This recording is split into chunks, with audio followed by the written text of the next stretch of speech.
now a good time to pursue that business dream? How does one even stay encouraged in these tough times? These are some of the points we discussed in my interview with Ezelle, CEO and founder of Executive, a design firm reinventing the design space. Enjoy and remember to click subscribe. Is just start. Even if it's as basic as taking R1,000 and registering a company name, a holding name. You know, it's that cliche of a dream is just a dream until it's on paper. You know, like when I started Aesthetics, I literally at 12 o'clock in the evening went online and tried to register this name that came to me. Like I dreamt it, I woke up at 2 and registered the name. And it wasn't that I don't wait until you've got everything sorted out. So just start. Just start. Even if it's small, even if it's whatever your dream may be. And I know that there is fear. There's fear of, how do I source clients? How do I build this business? Can I leave my employment now to start my venture? Look, at the end of the day, Zal, everyone that has ever started a business, Steve Jobs was still working for Newtel or whatever when he started designing a computer in his garage. Everyone, I mean, you're working at your job from 8 till 5. What are you doing from 6 till 11, 12? When it comes to business and the growth of your business, it will determine on the way you treat your clients. There's one thing that aesthetics that we, I mean, you've seen with working with me in the past. If a client phones me on a Sunday, I will answer. And I know that you need to have work-life balance, and I'm all for that. But for the first 2 to 3 years of you owning your business, you need to put time in. You need to put it success wants its pound of flesh every day. When I'm on Facebook, I'm not posting things where I'm having a braai with friends.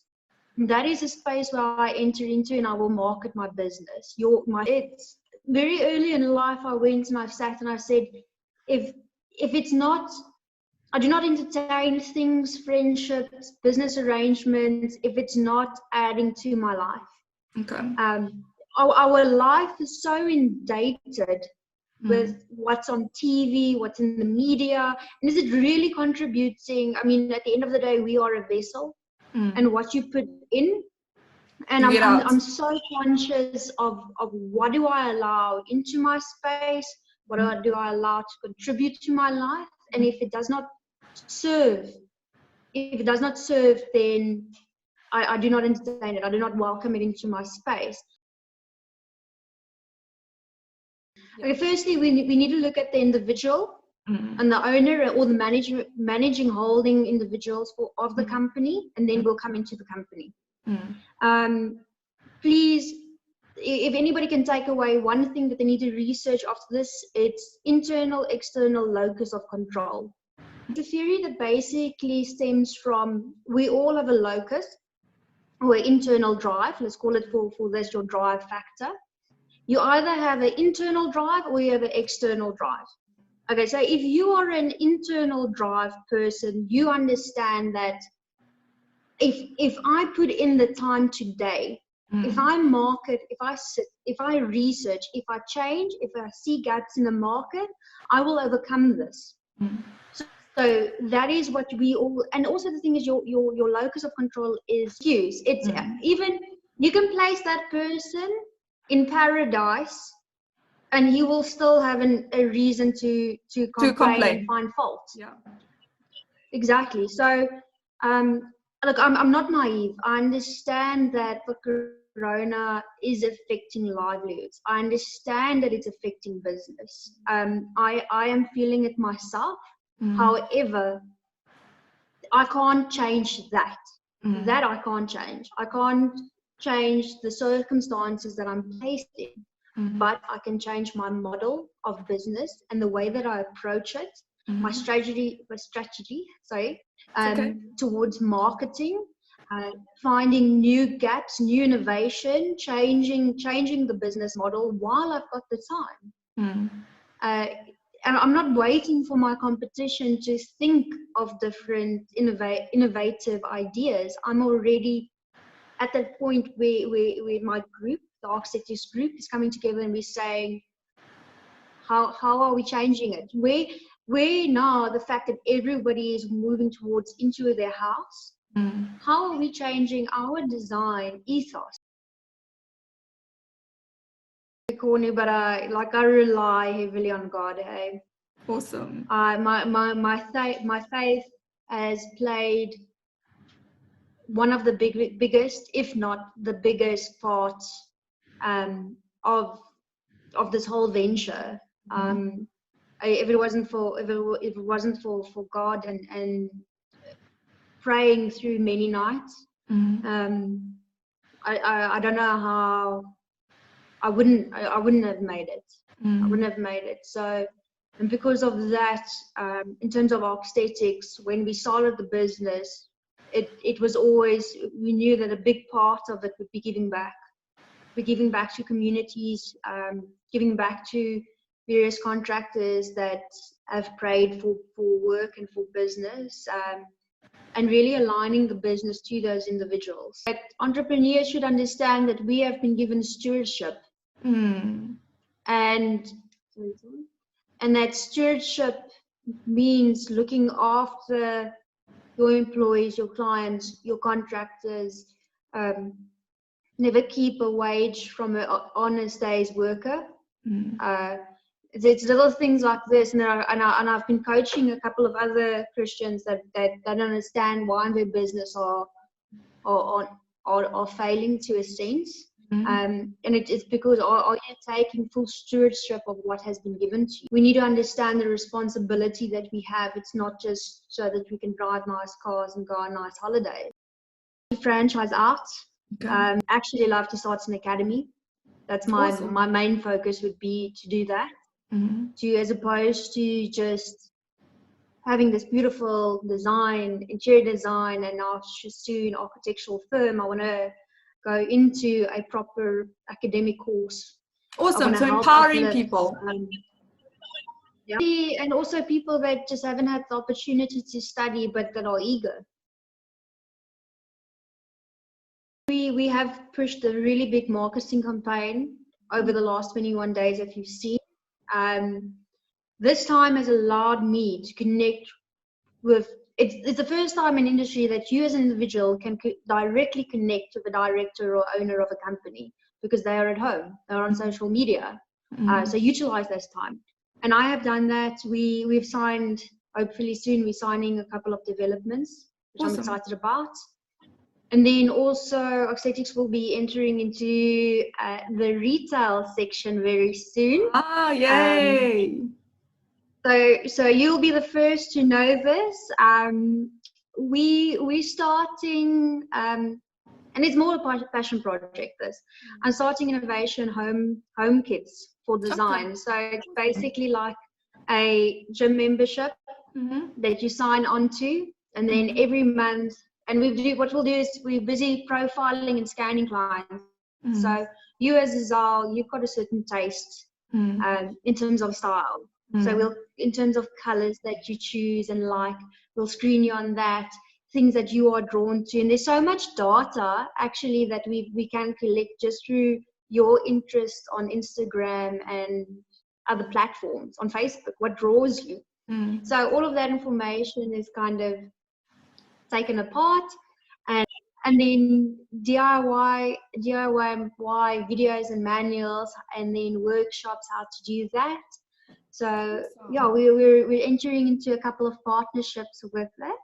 So instead of going to your larger groups and buying accessories for your home at retail, we'll be selling it to home. But if you're a family, odds are your study has turned into a nursery. True. Or a second bedroom. So or just a place where you keep your clutter. Exactly. And the thing is also, we also have to understand that how do we keep this space even though it's at home, professional. So with the container initiative or innovation, it's basically quarter containers. So it takes up 2/3 of a parking lot, and it's a container with a full kitted out office in it. Okay. So when you're still working at home and the kids are there and everyone's busy and you actually just need to have focus time, we'll be rolling these out and renting them out for 2 month, 3-month basis. Awesome. Branding of the containers. So everything from electrical, Wi-Fi. So an office in an office in a box. So office in a box. Yeah. Oh, love it. That's awesome. I've taken that. Deco in a box and office in a box. But yeah, I love it. And I think people are going to need that. I think people have learned the importance of working remotely. And I think a lot of businesses are actually going to take on to that going forward for various reasons, other than what the current situation is, but for various reasons. And there's a technology part of it, but you also want to create a space that you want to work in. You know, you can have the tech, but you also want to feel comfortable, and us girls always like having pretty things around us. So that's awesome that you can create a nice working environment where you can be productive and the creative juices are flowing. Love it. And that's the thing also, that in terms of this design, it's never just aesthetics. It's, you know, we can be so online and visually forward and everything, but at the end of the day, there's still a human factor. There's still a person behind it that needs to get the work done. And the interesting thing is, now this week I've been having a couple of Zoom interviews with various people, and you know, you're actually invited into the individual's home.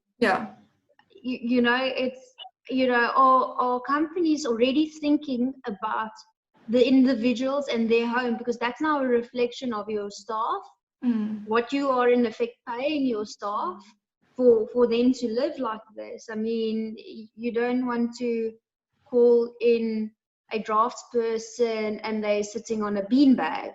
You know, it needs to still have a professional undertone. And what I want to say to companies, though, if you are downscaling in your office space, which they will, but allocate some of that budget that you would have been spending on your square meterage rate for rental, allocate that to your staff, getting proper desk for them, proper chairs for them, backdrops, printed backdrops of your company logo on it, the right software to be able to connect with Zoom.